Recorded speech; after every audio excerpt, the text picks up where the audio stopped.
विवाद कैसे पड़ गया। अभी शाम को खबर आई कि अब सिंदूर घर घर नहीं जाएगा, पहले तक जाएगा। सभी डिबेट इस पे होती थी, आप कह रहे हैं कि ये फेक न्यूज है। देखिए, ये खबर दिल्ली से एक बहुत प्रसिद्ध अखबार ने छापी थी, लेकिन अब वो बात बदल गई है। उसकी कोई पुष्टि नहीं कर रहा है और अखबार ने भी उस खबर में ये नहीं लिखा है कि ये जानकारी किसने दी है। अब बात आती है कि भाजपा ने यह तय किया कि हम 9 जून से 1 महीने तक पूरे देश में अभियान चलाएंगे और ऑपरेशन सिंदूर के पंपलेट बांटेंगे। उसमें जो उपलब्धियां हैं, ऑपरेशन सिंदूर की सफलता है, उस पंपलेट से हम घर घर जाकर सांसद, विधायक और संगठन के लोग ये बताएंगे। ये 1 महीने का अभियान चलेगा और इसमें मोदी ने तीसरी बार जब 9 तारीख को जून में शपथ ली थी तो 30 से इसको उपलब्धि के तौर पर जोड़कर चलाया जा रहा है। इसी में यह बात आई कि भाजपा के लोग घर घर जाकर सिंदूर बांटेंगे, लेकिन ये बात पुष्टि कहीं से नहीं हुई और ये बात फैली बहुत तेज। देखिए, सिंदूर तो वैसे भी अपने यहाँ बहुत पवित्र माना जाता है, इस पर प्रतिक्रियाएं बहुत आ रही थी।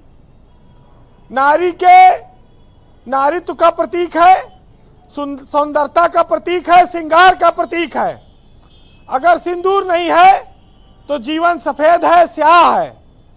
और वो बताता है कि सिंदूर की महत्ता एक स्त्री के जीवन में सब कुछ है, उसके पूरे परिवार के लिए सब कुछ है। तो सिंदूर तो बहुत इमोशनल चीज है।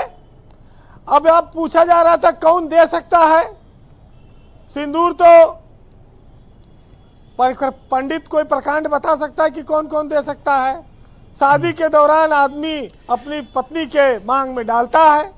सुरेंद्र जी कह रहे थे कि सास और पति 2 ही दे सकता है। अब इनकी कोई स्टडी होगी इस पे?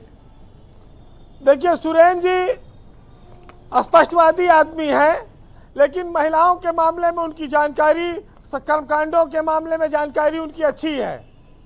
और हो सकता है कि हिंदू विधि विधान से जो रीति, जो पुराने लोग हैं वो जानते होंगे कौन किसको दे सकता है। लेकिन यार रुक जाओ वीरेंद्र जी, आप ये क्या कह रहे हो?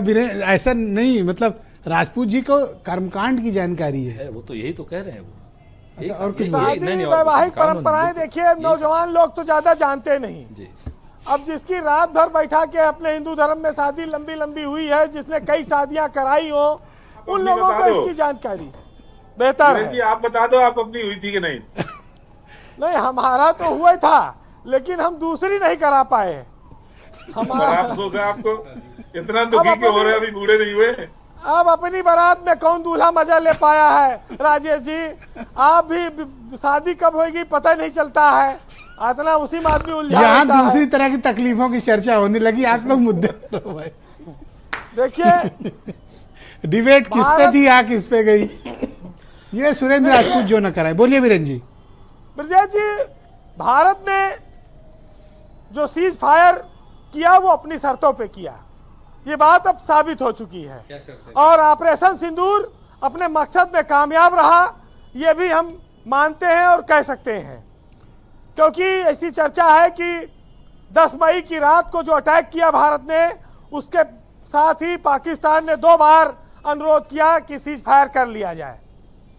ऑपरेशन सिंदूर, भारत ने एक ऐसा युद्ध किया जो आज तक सीधे युद्ध की परिभाषा में नहीं आता है।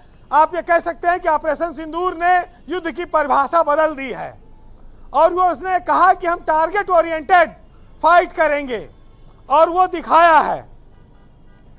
फिलहाल ऑपरेशन सिंदूर से पहले ब्रजेश जी ऐसा बताया जाता है कि 2 नाम चर्चा में थे जी। कि क्या उसको नाम दिया, एक ऑपरेशन मंगलसूत्र और दूसरा सिंदूर।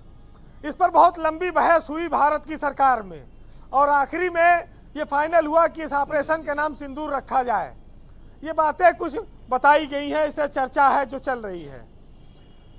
अब बात आती है पाकिस्तान की, कि जिसकी दुम कुत्ते जैसी हो, जो कभी सीधी ना हो सकती हो, आप उसके लिए ऑपरेशन सिंदूर जारी रखिए, इस पर किसी को कोई एतराज नहीं है। और राजनीति अपनी जगह है। सिंदूर को सियासत से नहीं जोड़ा जाना चाहिए, ये बहुत घातक होगा और इस पर हर आदमी सहमत है। ब्रजेश जी, चमचों से सावधान भी रहना चाहिए। पाकिस्तान चमचाई करने वाला एक देश है और जिसके साथ रहेगा चमचा उसी बर्तन को खाली कर देगा। ये जो देश आज पाकिस्तान की मदद कर रहे हैं उनको ये बात समझ लेना चाहिए। वैसे जिसके पास कुछ नहीं होता है वो मुंह तो चला ही सकता है अपनी जनता से, देश की झूठ तो बोल ही सकता है। वो पाकिस्तान वही काम कर रहा है। हरिओम पवार साहब की एक रचना है, 4 लाइन सुन लीजिएगा कि बढ़ते बढ़ते जब कोई फोड़ा जब नासूरी हो जाता है, उस फोड़े में चीरा लगाना तब बहुत जरूरी हो जाता है। और तुम भी सीमा रेखा तोड़ो, आगे बढ़ जैनात करो और 48 में जो खोया था वो कश्मीर आजाद करो। बहुत शुक्रिया वीरेंद्र जी, आपका बहुत बहुत धन्यवाद ग्राउंड जीरो से अपना इनपुट, फीडबैक और पॉलिटिकल ऑब्जर्वेशन हम तक पहुंचाने के लिए। बहनों भाइयों, इस परिचर्चा का दूसरा चरण प्रारंभ करेंगे। 2 मसले